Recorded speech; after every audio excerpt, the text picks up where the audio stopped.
नहीं आचार्य, आप जवाब दीजिएगा, क्योंकि दर्शक भी सवाल भेजते हैं जब आप और सुधांशु जी होते हैं डिबेट, वो कह रहे हैं भाई ये तपस्वियों और पुजारियों के बीच में फर्क करने का, और आप तो खुद आचार्य हैं, आप ये तपस्वियों और पुजारियों के बीच आपको राजनीतिक कुछ अटैक करना था मोदी पे, आप करिए, विपक्ष के तौर पे आपके पास पूरा अधिकार है।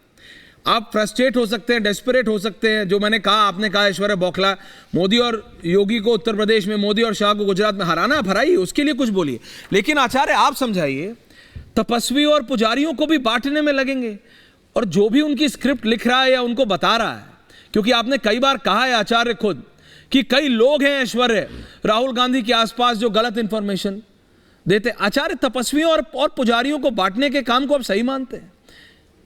ये कैसे सही है आचार्य, प्लीज बताइए।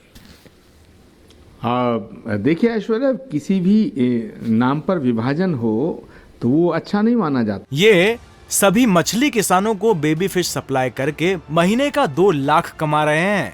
आपको भी करना है ये बिजनेस? तो फ्रीडम ऐप को अभी डाउनलोड करें। चाहे वो देश का विभाजन हो, चाहे वो धर्म के नाम पर हो, जाति के नाम पर हो, भाषा के नाम पर विभाजन हो, या वर्ग के नाम पे विभाजन हो, क्षेत्र के नाम पे विभाजन हो, उसकी एक सीमा होती है। अगर आप ये कहना चाहते हैं कि राहुल गांधी पुजारी और तपस्वियों में विभाजन कर रहे हैं, तो मैं इस बात का बिल्कुल समर्थन नहीं करूंगा। आचार्य, मैं नहीं कह रहा है, राहुल गांधी ने क्या कहा, बात कही है, उन्होंने कहा कि ये देश तपस्वियों का देश है। नहीं, राहुल गांधी जी ने जो बात कही है कि ये देश तपस्वियों का देश है, बहुत अच्छी बात कही है। और उसके आगे क्या कहा? देश है, सूफी संत फकीरों का देश है, ऋषि मुनि महात्माओं का देश है, अवतारों का देश है, ये महापुरुषों का देश है, ये गंगा जमुना का देश है, ये भगवान श्री राम और भगवान श्री कृष्ण के साथ महावीर, गौतम बुद्ध, गुरु नानक, गुरु गोविंद सिंह, छत्रपति शिवाजी और महाराणा प्रताप का देश है। ये देश बड़ा गौरवशाली इतिहास है इस देश का। तो अगर ये सब अपनी अपनी जगह तपस्वी थे, ये बलिदानी थे, ये सब त्यागी महापुरुष हैं, अगर राहुल गांधी कहते हैं कि ये देश तपस्वियों का देश है, तो इसमें कौन सा पुजारियों से क्या दिक्कत है? बात कह दी राहुल गांधी ने। आचार्य, सवाल सुधांशु आचार्य, तपस्वी भी तो तपस्वी का रास्ता भी तो पुजारी से, पूजा से होके निकलता है, ये आपसे बेहतर कौन जानता है आचार्य? सुधांशु जी भी बताएंगे, लेकिन मैं पहले आपसे पूछ रहा हूं, आ रहा हूं। मैं उसका भी जवाब दूंगा जी, प्लीज दीजिए, और मैं उसका भी जवाब दूंगा, लेकिन एक सवाल का जवाब मैं दे रहा हूं, लेकिन उस सवाल का जवाब पूरा होने दीजिएगा। डॉक्टर सुधांशु त्रिवेदी जी ने अभी एक बात कही कि साहब हमने ये किया, हमने ये किया, हमने ये किया, मंदिर राम जन्मभूमि का ताला की बात। अरे भाई, जब श्री राम जन्मभूमि पर मूर्ति प्रकट हुई तब कांग्रेस की सरकार थी। श्री राम जन्मभूमि का जब ताला खुलवाया गया कांग्रेस की सरकार थी। श्री राम जन्मभूमि का जब शिलान्यास हुआ कांग्रेस की सरकार थी। और जब सोमनाथ के मंदिर का जीर्णोद्धार हुआ तो भी कांग्रेस की सरकार थी। पंडित नेहरू प्रधानमंत्री थे, सरदार पटेल गृह मंत्री थे।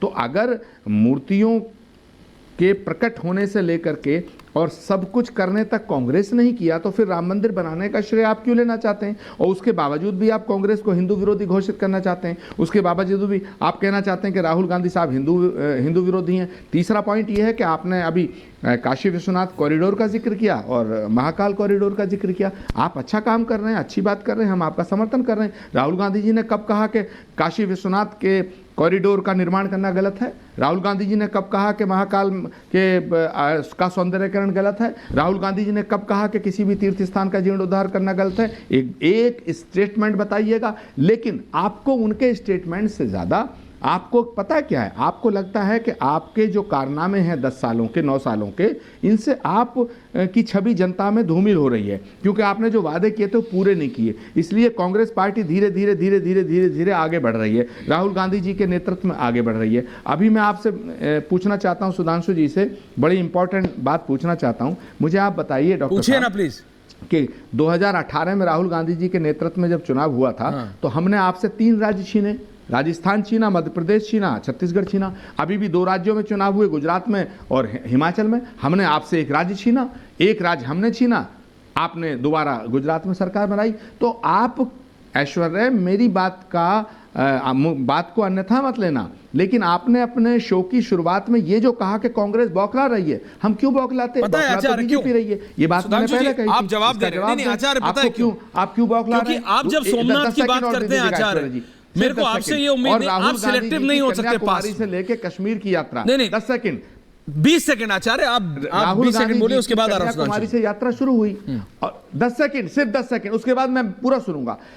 कन्याकुमारी से लेकर के कश्मीर तक की यात्रा शुरू हुई, उसमें लाखों लोग राहुल गांधी जी से मिले, उसमें कितनी जगह पर राहुल गांधी गए, लेकिन इन्हें 3 व्यक्ति नजर आए। एक पादरी नजर आया जो भारत माता के खिलाफ बोलता है, एक कोई गौ हत्यारा नजर आ गया, इन्हें लाखों लोगों की भीड़ दिखाई नहीं दी। तो मुझे लगता है कि इनका जो विवाद है, इनका जो विरोध है, वो राहुल गांधी जी के कृतित्व से नहीं है, उनके व्यक्तित्व से है। इनकी नफरत राहुल गांधी से है। आपको पता है आचार्य, जब आप सोमनाथ की बात करते हैं तो आप ये बताना भूल जाते हैं कि जब डॉक्टर राजेंद्र प्रसाद सोमनाथ मंदिर गए थे तो किसने विरोध किया था। ये सभी मछली किसानों को बेबी फिश सप्लाई करके महीने का 2 लाख कमा रहे हैं। आपको भी करना है ये बिजनेस? तो फ्रीडम ऐप को अभी डाउनलोड करें।